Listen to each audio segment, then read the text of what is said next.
They're trying to get a written confession from the girl, the James's junior girlfriend. And she ends up telling them that she knows that he did it. He basically, when the police officers left that first day, they went over to his house to question his family. Once the police detectives left, he told his family to basically just, if anyone ever asks, on July 24th, he wore those K-Swiss sneakers. And she was like, what? She was like, why? What the fuck? But she kind of, because he was so abusive, she kind of didn't question him because she knew that he would like hit her or, abuse her in a way. And she was kind of like, I better just not say anything and just keep it to myself.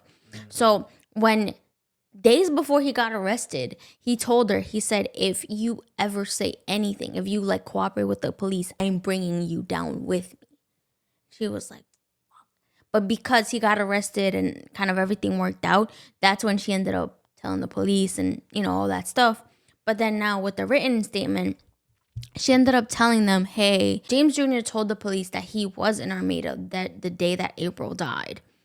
But he went from Armada back to his house and then back to Armada to pick up his sunglasses.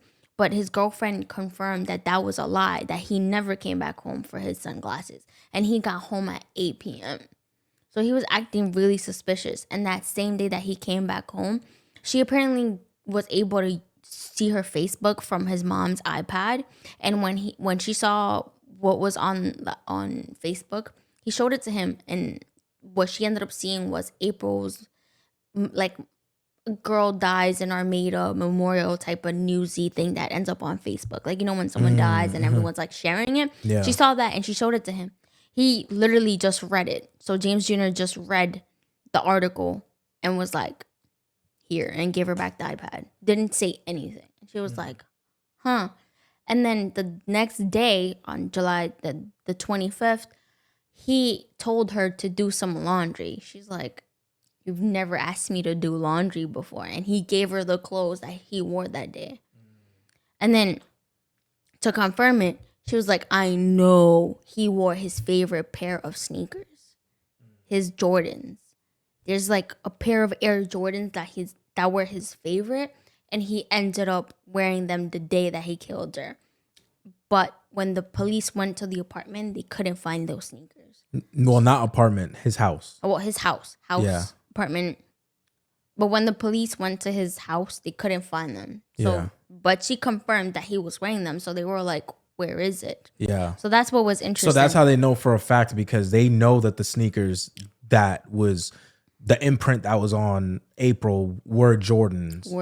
Well, they didn't know what type of shoe it was. They just knew that the imprint had this like little zigzag type of. Oh, okay. So then when she said that shoe and they probably checked it, then it's like, oh, that matches. So that's how we know she's telling the truth. That's how we know she's telling the truth, because snap. Why would she lie about that? Yeah. So then afterwards, after getting her written statement, they end up receiving the information from the app.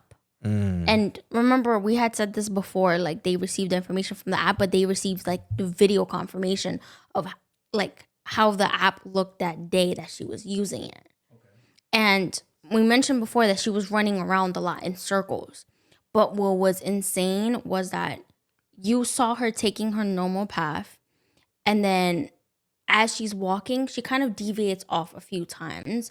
As normal when you're walking with a dog, the dog wants to pee, wants to go sniff here, you kind of like zigzag a little bit. But she went into the trail. She went into the woods twice. The first time she went into the woods and went around maybe like for maybe 5 minutes, and then she came out and was walking.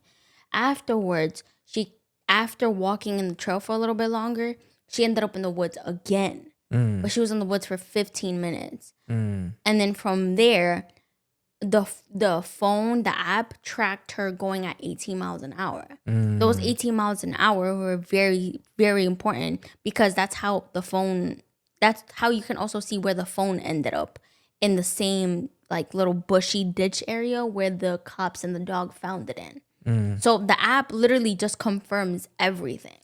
Yeah. That she did. And it also shows like the police ended up timing it out where they saw, okay, after running the first 5 minutes inside of the woods, running in circles, and then getting onto the trail, she messaged her boyfriend Austin and told him, "Hey, I almost got kidnapped." So what ended up happening was that they found out that she ended up being chased by whoever killed her, and then got out, texted her boyfriend, and ended up back in the woods. And then no one ever heard from her again.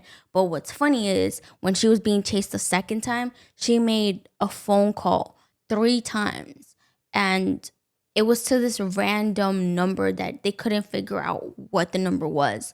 And in the court documents, that never appeared. They never said anything. Whose number she was calling, it was just this like mystery thing. Okay. So now the police are just trying to find any ties that, there might be between James Jr. and April, but they couldn't find anything.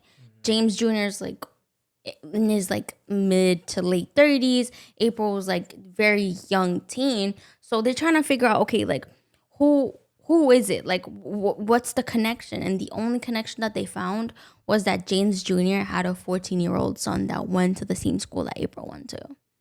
But it was just this big coincidence. Like they couldn't find anything else. No text messages, no similar contacts or people that know each other, nothing. And that's what was insane to the police, was like, why would he kill her then? What was his motive if they didn't know each other? So then now they start digging deeper and looking further into, James. So now they start looking, like they start trying to really finalize and hone in on everything with James while he's still in jail. They're trying to figure all that out. So they're trying to get all the evidence together and figure everything out.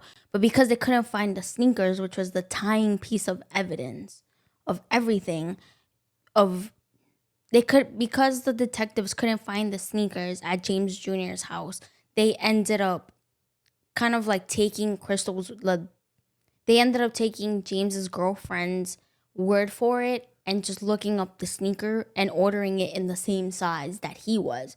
So they got the sneaker and they matched the print on April's body to the shoe, to the bottom of the shoe, and it was the same.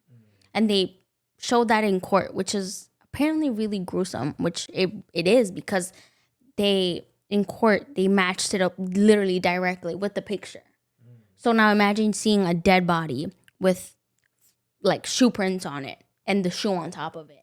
Kind of like brings like reenacting kind of it kind of brings that back. So now they went to court a few years like maybe like a year or two later, 2016 I think, he ended up in court and they found him guilty on all charges.